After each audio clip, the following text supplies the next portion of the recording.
Hello friends. तो आज हम ट्राइड टू का प्रयोग करना सीखेंगे। यानी कि जो ट्राई टू का प्रयोग हमने करना सीखा था, अब उसी को हम पास्ट टेंस में प्रयोग करेंगे, यानी कि भूतकाल में प्रयोग करेंगे। जिसका अर्थ होता है हमने किसी कार्य को करने की कोशिश की या किसी कार्य को करने का प्रयास किया। ठीक है, तो चलिए वीडियो को स्टार्ट करते हैं। आप बने रहिए हमारे इस वीडियो में। अब देखिए, ये रहा स्ट्रक्चर।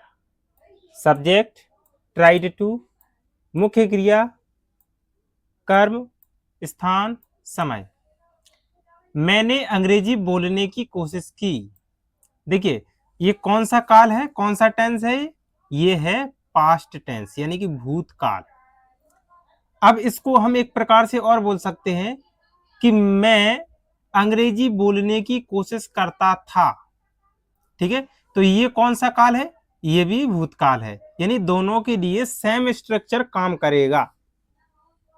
मैंने अंग्रेजी बोलने की कोशिश की। I tried to speak English. उसने समय पर आने की कोशिश की। She tried to come on time. हमने सच बोलने की कोशिश की। We tried to speak the truth. उन्होंने मैच जीतने की कोशिश की। They tried to win the match. Rahul ने राम से बात करने की कोशिश की। Rahul tried to talk to Ram. बच्चों ने जल्दी उठने की कोशिश की। The children tried to wake up early. अब देखिए, यहां पर लिखा है Rahul tried to talk to Ram, यानी कि उसने बात की। अब बात हम किसी व्यक्ति से करते हैं ना, तो जब हम ये बात करने वाली जो क्रिया है बात करना, इसके लिए हमें दो दो लोगों की आवश्यकता होती है। एक बात कहने वाला और एक बात सुनने वाला। तो इन दोनों के बीच में हम टू का प्रयोग करते हैं। ठीक है, यानी टॉक किसने? राहुल ने। राहुल तो करता हो गया, यानी कि राहुल ने बात की, लेकिन किससे की कोई कंफर्म नहीं हो पाता है, इसलिए हम टू राम यानी राम, राम से की, इसलिए हम इसमें टू का प्रयोग करते हैं। अब देखिए नकारात्मक वाक्य। नकारात्मक वाक्यों में नॉट आ जाता है और नॉट की वजह से डिड आ जाता है, और डिड के कारण ट्राइड टू नहीं लिखा जाता, ट्राई टू लिखा जाता है। चलिए, मैंने झूठ बोलने की कोशिश नहीं की।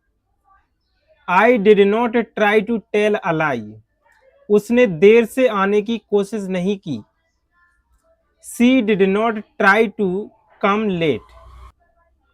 हमने गलती करने की कोशिश नहीं की। We did not try to make a mistake. उन्होंने समय बर्बाद करने की कोशिश नहीं की। They did not try to waste time. Rahul ने राम से बात करने की कोशिश नहीं की। Rahul did not try to talk to Ram. बच्चों ने शोर मचाने की कोशिश नहीं की। The children did not try to make noise. अब देखिए प्रश्नवाचक वाक्य, और प्रश्नवाचक में जो सहायक क्रिया है वो आगे पहुंच जाती है। क्या तुमने अंग्रेजी बोलने की कोशिश की?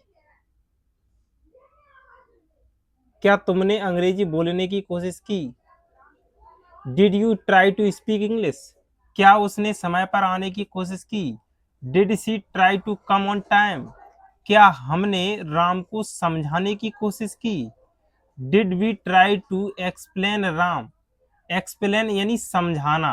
अब राम को कोई बात समझाना, ठीक है, यानी कोई बात उसे बताना बहुत विस्तार पूर्वक। क्या उन्होंने जीतने की कोशिश की?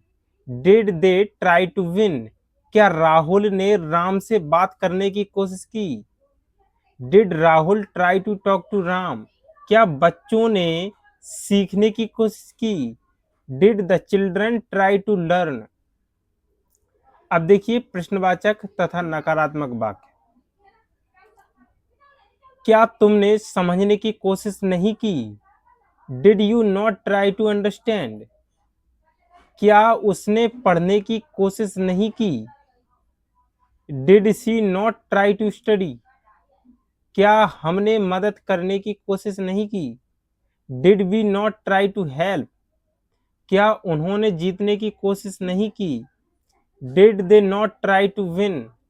क्या राहुल ने राम से बात करने की कोशिश नहीं की? Did Rahul not try to talk to Ram? क्या बच्चों ने सुधारने की कोशिश नहीं की? Did the children not try to improve? ठीक है, अब देखिए इम्प्रूव का मतलब होता है सुधारना, किसी चीज को सही करना। अब देखिए WH वर्ड वाले प्रश्नवाचक वाक्य, तुमने वहां क्यों जाने की कोशिश की? Why did you try to go there? उसने क्या सीखने की कोशिश की? What did she try to learn? हमने कब शुरू करने की कोशिश की? When did we try to start? अब देखिए स्टार्ट का अर्थ होता है शुरू करना, लर्न का अर्थ होता है सीखना। उन्होंने कहां जाने की कोशिश की? Where did they try to go? Rahul ने किससे बात करने की कोशिश की? Whom did Rahul try to talk to? अब देखिए यहां पर ये टू आया है, टू इसलिए आया है क्योंकि किसी से बात क्या है, किसी से कहनी पड़ती है, किसी को बतानी पड़ती है, तो उसने बात किसी से तो कही होगी, तो इसलिए हम उससे पहले टू लगा देते हैं। अब आप कहोगे टू के बाद फिर वो शब्द क्यों नहीं आया? क्योंकि वो शब्द प्रश्नवाचक बन गया है, whom यानी किससे। अगर हम यहाँ लिख देंगे कि राम से, तो फिर वो प्रश्नवाचक ही नहीं रहेगा, इसलिए हमने राम से, यहाँ जो राम लिखा था उस राम को हटाकर यहाँ हमने किस से लिख दिया, यानी कि राहुल ने किस से बात की। और पहले क्या था, सकारात्मक में क्या था? सकारात्मक में था कि राम से, यानी कि राहुल ने राम से बात करने की कोशिश की, लेकिन यहाँ पर है राहुल ने किस से बात करने की कोशिश की, तो राम को ही हमने प्रश्नवाचक वर्ड बनाकर आगे कर दिया है whom। ठीक है, तो यहाँ ये टू तक सीमित रह गया है। बच्चों ने क्यों जाने की कोशिश की? Why did the children try to go? ठीक, और ये रहे इसके सूत्र। और अगर आपने अभी तक हमारा चैनल सब्सक्राइब नहीं किया है तो प्लीज इसे सब्सक्राइब करिए और अपने दोस्तों और मित्रों को जो भी अंग्रेजी सीखने के इच्छुक हैं उनको शेयर कीजिए। धन्यवाद।